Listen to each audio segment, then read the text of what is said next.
없는 꽃 산유화.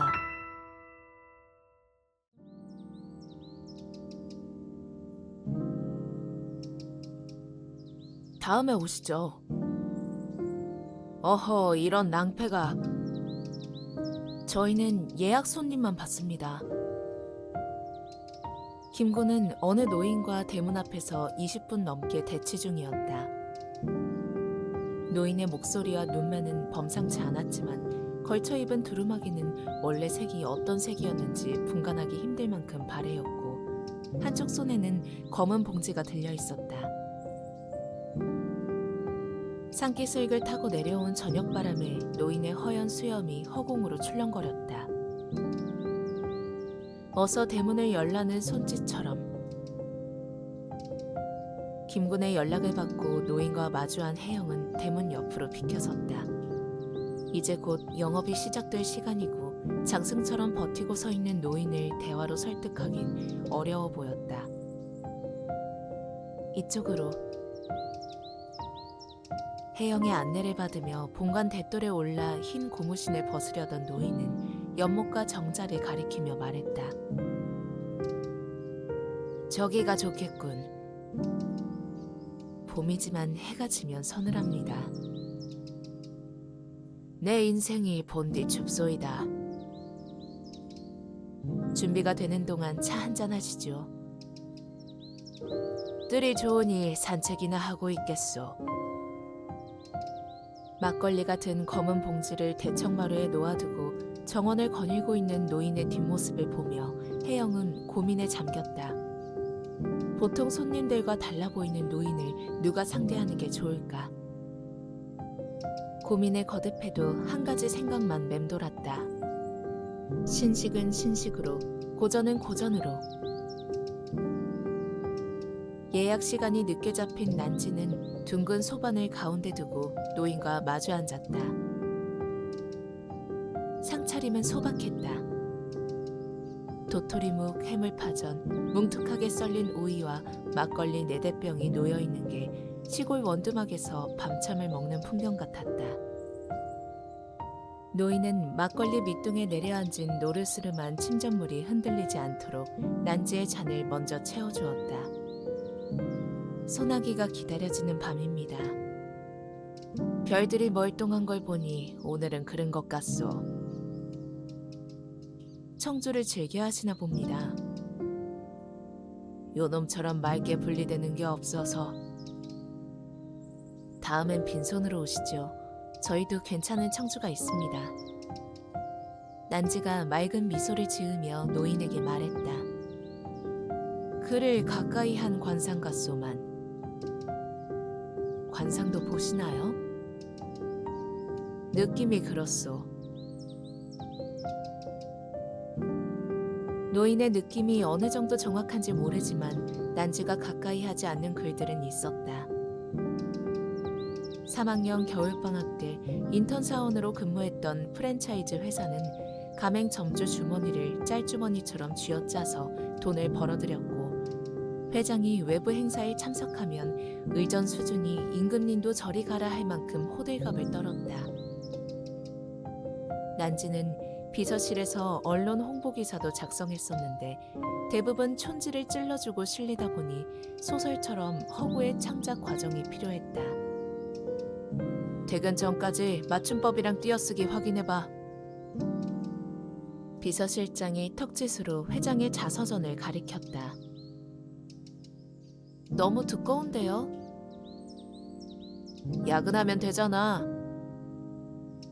인격이 헐거운 자가 허술하게 출세하다 보면 허파에 바람이 들기 마련이고 회장도 그런 무리와 한통속이 되어 자서전을 펴냈다.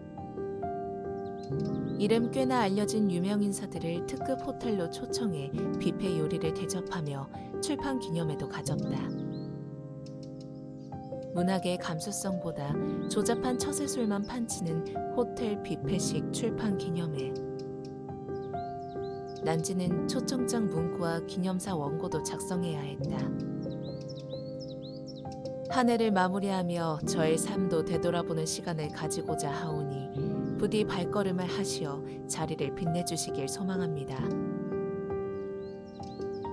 마음에도 없는 글을 끼적거리는 것도 짜증나는데 전 직원에게 회장의 자서전을 읽고 감상문을 제출하라는 업무 지시가 내려졌다. 면접 볼 때부터 반말에 신상 털기식 질문을 쏟아내던 비서실장은 감상문을 제출하지 않으면 인턴 사원 평가에 불이익이 있을 거라고 했지만 난지는 비서실장의 말을 무시해버렸다. 대필 작가가 돈 받고 쓴 자서전은 똑같은 틀에서 찍어낸 붕어빵 같으니까.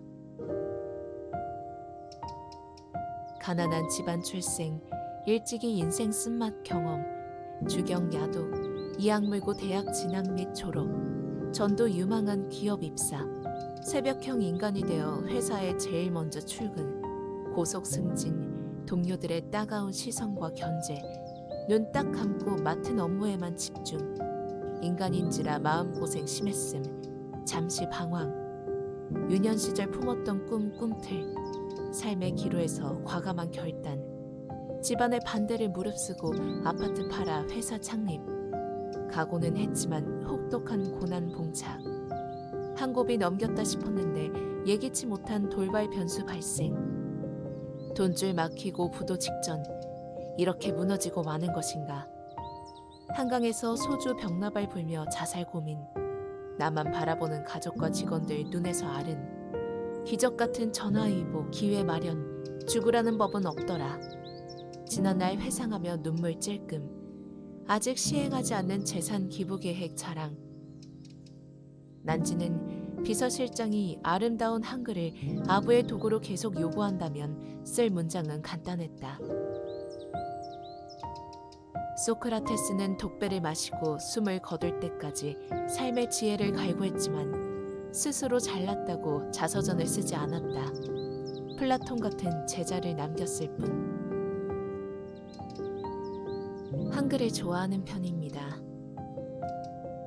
요즘은 남의 나라 글을 배우느라 바쁘던데 저는 다른 나라 글을 잘 몰라요. 학교에서 안 배웠소. 영어를 배웠는데 읽을 줄만 알지 미국 사람과 대화는 불가능해요. 나도 한문을 배웠지만 중국말은 전혀 못한다오. 그런 면에서 한글은 입으로 소리내는 말과 궁합이 잘 맞는 것 같아요. 난지는 외국 사람과 꽃이란 주제로 시를 지어보는 상상을 하곤 했었다. 들길이든 강변이든 공간과 시간의 제한 없이 발길 닿는 곳에서 시상을 떠올리면 되고 점수나 등수를 매기는 작문시험처럼 경쟁심을 가질 필요도 없었다. 서로 말은 통하지 않지만 꽃으로 시를 짓는 게 중요할 뿐이었다. 난지는 산꽃 내음이 감도는 상상 속 공간에서 시 한 소절을 되뇌었다. 가시는 걸음걸음 놓인 그 꽃을 사뿐히 지려밟고 가시옵소서. 인연의 끝자락을 눈물로만 매듭짓지 않으려는 마음속 정서를 다른 나라 언어로도 전할 수 있을까? 궁합이 좋은 한글로 내기를 해보는 건 어떻소? 내기라 하시면 상대가 지정하는 시제의 화답 형식으로 주고받는 건데 규칙이 있다면 음절의 수와 행의 흐름이 같아야 하오. 내가 이기면 오늘 술값은 공짜고 그쪽이 이기면 술값에 열을 곱하시오. 난지의 표정이 멀뚱해졌다. 여태껏 손님과 술값을 내고 내기를 해본 적도 없거니와 거기에 화답 형식의 시짓기라니. 내기는 빼고 재미로 하면 안 될까요? 재미가 있어야 하니 내기를 하는 거 아니겠소. 가위바위보도 매번 져서요. 이참에 이겨보구려. 노인은 두 번째 막걸리 뚜껑을 비틀며 난지의 대답을 기다렸다. 시가 서툴러도 이해해 주십시오. 나도 마찬가지 외다. 화답의 순서를 정해야 하는데 그쪽이 앞을 하겠소이까. 어르신께서 앞서 하시지요. 양보를 하시니 먼저 오늘 띄우리다. 저기 촛대 옆에 놓인 성냥을 시제로 삼겠소. 정자 처마 끝에 장명등이 켜져 있었지만 노인은 성냥에 불을 붙여 촛대로 옮겼다. 화. 검붉게 물든 머릿결이 마음을 애타게 하는구려. 손뼉도 마주쳐야 마시니 노을빛 가슴에 다가와 머리를 기대어 보시오. 기꺼이 그대 몸까지 태워주겠소. 답.